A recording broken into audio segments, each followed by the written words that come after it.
Hey, what is going on, guys? My name is Coach YouTube channel, and you are watching Coach Doncaster Board built for theme parks. Welcome to another video, this time from Grona Lund over in Sweden. Now, Grona Lund is a thrill park over in Sweden. It's right up there with Liseberg and Kolmården as the top 3 Swedish parks.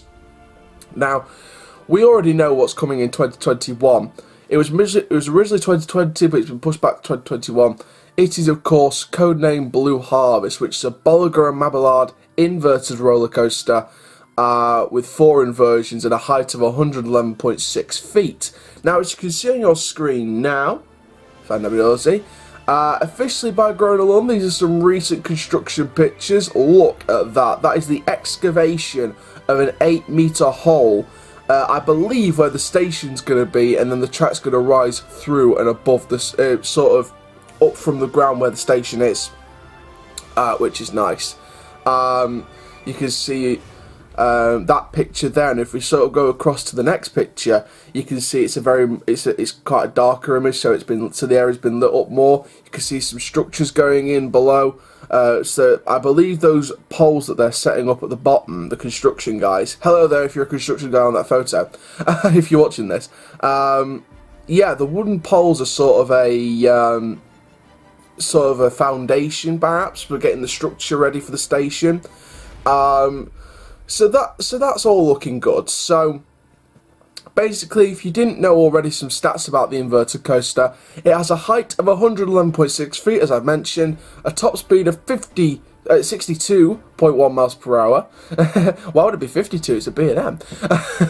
And it also has 4 inversions, a 0G roll, a junior implement, and 2 corkscrews. It was originally supposed to have 5 inversions, like I mentioned. However, in the updated plans, they removed the Heartline roll for straight track. So we don't want it to be too extreme. Now, of course, this is Sweden's first B&M inverted coaster, which is quite a good record for Sweden. It's nice to see them adding a B&M invert. So I'm very, very excited for this. I think it's going to be a fantastic addition to Grona Lund. Basically, those of you who don't know the history of this project, the original idea was back in 2017, 2018. They first announced the original plans, and then during the winter of 2018 into this year, demolition work was carried out, moving nearly 1,000 cubic meters of rock, and excavated an 8-meter deep excavation with an area of 1,200 square meters, and the foundation was then prepared on which the ride can find their place. But of course, something has to be won over with this attraction, as it is on top of a site, so something had to give away, and unfortunately it is the Radio Bilana, which is the bumper cars at Grona Lund. So that's been there since the 1920s, so the fact that's had to give way is such a shame, since this coaster is being sat next to Insane, which is the Intamin Zackspin. Of course, those of you who have already seen on my Instagram, big news about the Zackspin coasters this year, as the only Zackspin in the US, the one and only Green Lantern First Flight at 65 Magic Mountain, is being removed, is confirmed to have been removed due to the park's official statement. So yeah, very sad news for the Americans, but I'm sure we're going to get some kind of 4D free spin next year or something. But yeah, back to topic. So that was just something about the Zackspins, just because I saw Insane was a Zackspin at Grona Lund. So back to topic. Yeah, this is going to be right up there with one of the best projects of 2021. It's definitely going to be one of the best coasters Europe's going to add. It's definitely, and it makes sense personally to add it 2021. 2020 is already a massive year next year for roller coasters.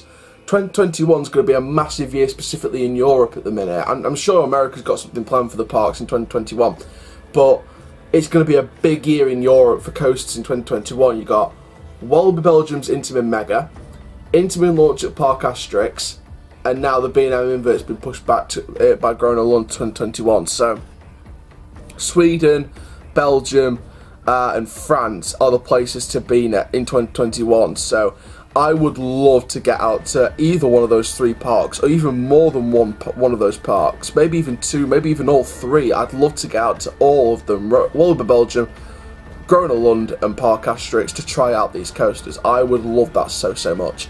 But back to my thoughts on codename Blue Harvest. Obviously, thank God that's not the actual name, otherwise it wouldn't really make any sense.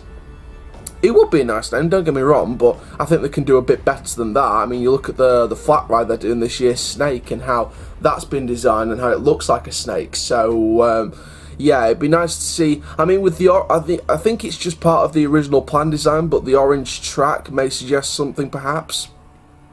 But then again, that could be just part of the original plans. It could be a draft thing, so it looks like they could change the colour scheme as soon as they reveal more about the coaster. I mean, you look at Project Helix, which of course became Helix at Leesburg, for example, in another Swedish park in near Gothenburg, Sweden, Leesburg.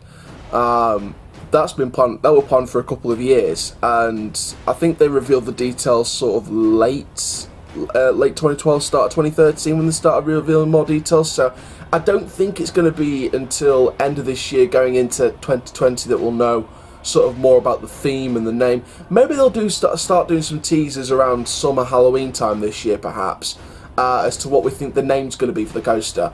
But I don't think we're going to see any strong name suggestions or teasers about the theme or anything like that until next year.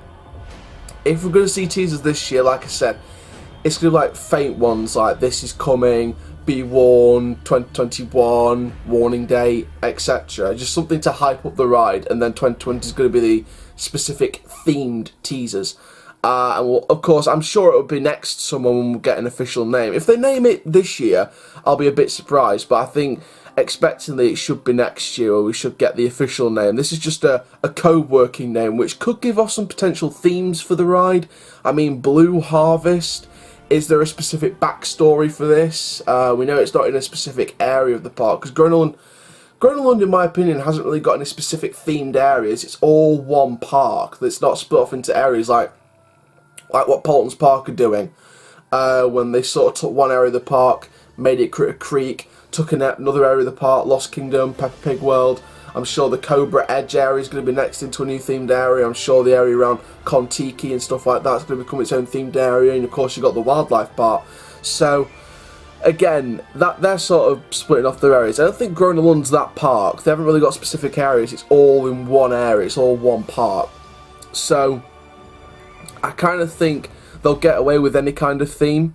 But the name Blue Harvest suggests a potential backstory, perhaps. It could be related to Swedish crops and how there's a creature sort of destroying the crops and the cornfield, and perhaps its next target is slithering. Well, not slithering, because of course they've got the flat ride snake, but you never know. But prowling its way to Grona Lund next as its next target, perhaps. Sounds a bit like the Swarm with the creature hell-bent on destruction and thought part's next target when they were promoting LC12 back in 2011, start of 2012. So it's going to be very interesting to see what this is. So thank you very much for watching this news update from Grona Lund. Like I said, I am really excited for this. Really excited. So yeah, thank you very much for watching this video. Like I was going to say, actually, we released a lot of videos yesterday. A lot of videos. So thank you so much for your views on that. Sark and Yemi video.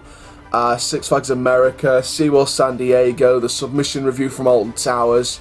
I also feel like I forgot, yeah, the Paulton's Part 1 about the flat ride, the Cyclinator. Really excited about that. That's why I love Theme Park YouTube, and that's why I love doing this for you guys. You know, it'd be nice to get to at least 1,000 subscribers by the end of the year, by the end of my first year on this more permanent version of the channel. It'd be nice to get to at least 1,000 subscribers, maybe more. I mean, we're making steady progress on the subscriber count, so I would love to reach 1,000 subscribers before the end of this year, before I end my first year on this permanent channel. So please support me as much as you can, because I love doing this for you guys, and I love seeing the start of projects. I mean, you know, this is the first time I'm reporting on the Grona Lund project, and then a few years down the line I can look back on it and say, oh, that's when I first reported on the Grona Lund project. Kings Island, we pretty much know they're going to get a coaster next year. Six Flags Great Adventure, we know they're going to get a coaster next year. Later down the line, oh, that's when I reported on this and this when this was first announced and stuff like that. I want to make memories on this channel, so please support me as much as you can. Thank you very much for watching this video from Grona Lund in Sweden. Make sure you like, comment, subscribe, and click the notification bell so you never miss a YouTube video. My name is Coach Chal YouTube channel. Keep living the curse up, dudes, and I'll see you guys in the next video soon. Take care. Have an awesome day, my friends.